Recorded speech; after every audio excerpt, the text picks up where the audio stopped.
Oh, he has given it a life all of its own. Harold, it's a real-life pantomime horse. Oh, I think it likes me. All these parcels make it very crowded in here. Really, these conditions are enough to give us all Santa claustrophobia. Sorry. Hey, hold it, Mr. Clape, hold. Yeah, I think this is the house. Yes, I'll make the first delivery, Mr. Davenport. Thank you.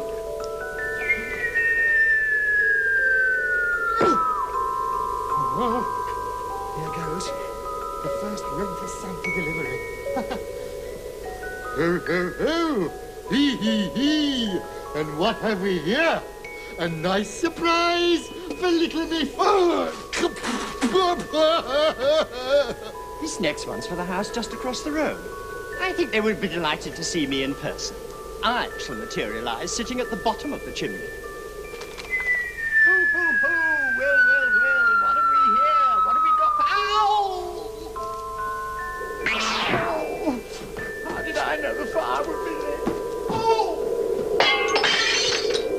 Do you know, no matter what we do, something always seems to go wrong. Yeah. Well, just look at that cat. Down there. He's got no problems. I wish I were him. But he will never get higher than that roof. We ghosts have the whole sky to explore.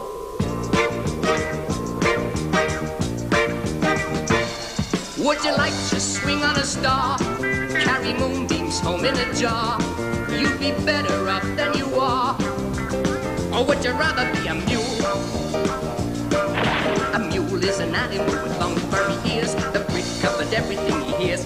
Or his back is brawny but his brain is weak. He's just plain stupid with a stubborn streak. And by the way, if you hate to go to school, you fool, you may grow up to be a mule. Or would you like to swing on a star? Carry moonbeams home in a jar? You'd be better off than you are. Or would you rather be a fish? Swims in a brook. He can't write his name or read a book. To fool the people is his only thought. But although he's slippery, he still gets caught. And so if that sort of life is what you wish, you could turn out to be a fish.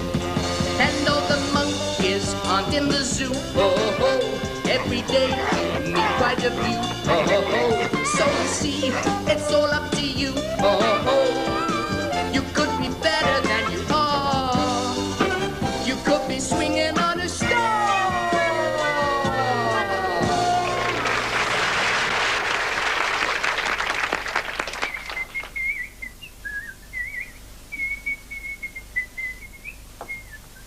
Ethel, aren't you going to kiss me under the mistletoe? I wouldn't kiss you under chloroform. Oh, come on.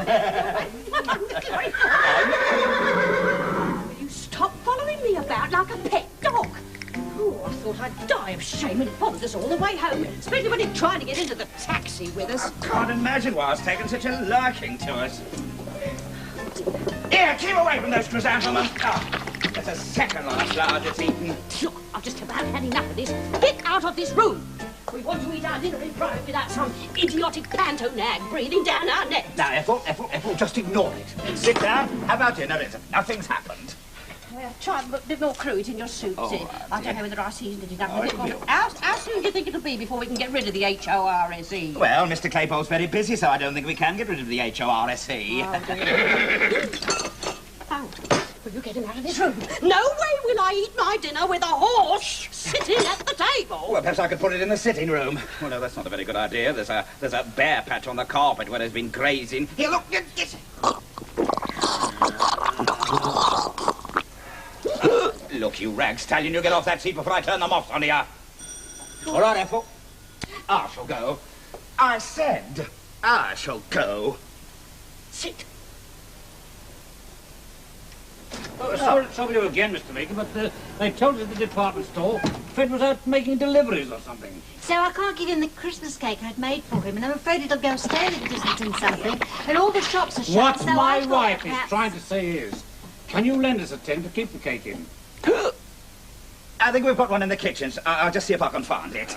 Will you sit up straight and take your horse off the table?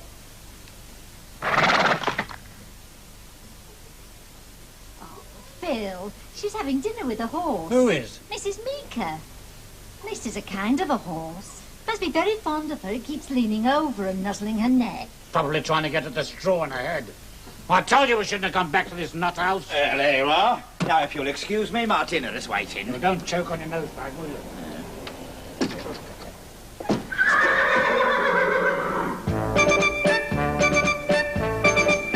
Just hear those sleigh bells jingling, ring-ting-tingling too. Come on, it's lovely weather for a sleigh ride together with you. Out here the snow is falling and friends are calling you. Come on, it's lovely weather for a sleigh ride together with you. Giddy up, giddy up, giddy up, let's go. Let's look at the show. We're riding on a wonderland of snow. Giddy up, giddy up, giddy up, it's grand. Let's strike up the band. We're gliding along with the song of a wintry fairyland.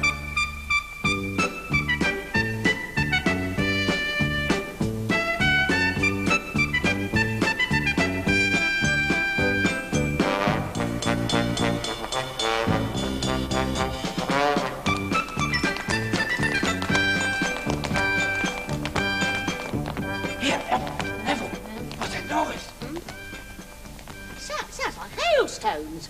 Joe, my foot! Oh, get me sleep. You shouldn't have let him in here in the first place. Well, what else could I do? He kept kicking at the door. It's worse than a dog the way it craves attention. Oh, now it wants its tummy tickled. All right. Tickle, tickle, tickle, tickle, tickle, tickle, tickle, tickle, tickle.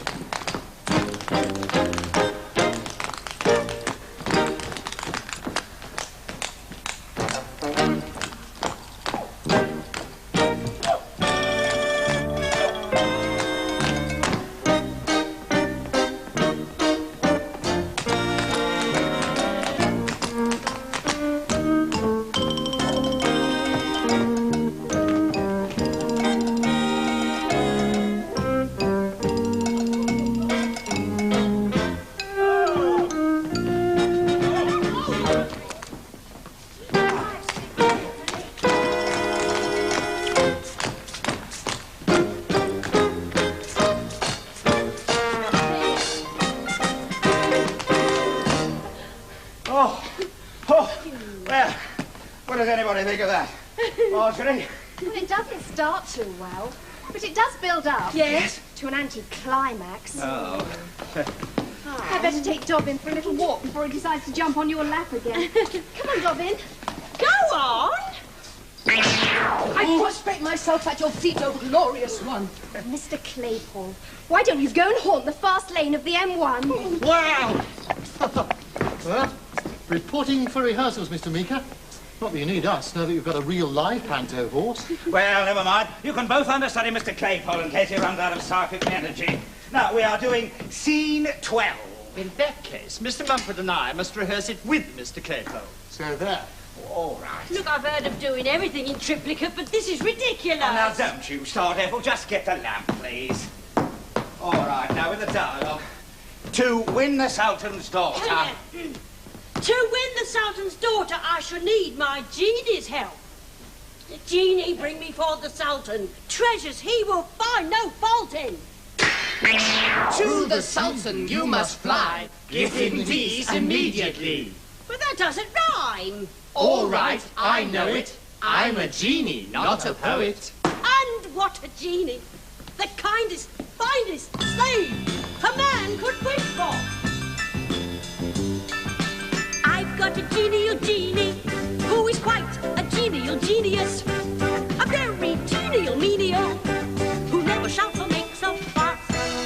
He never went to school, but he has learned his magic ABC.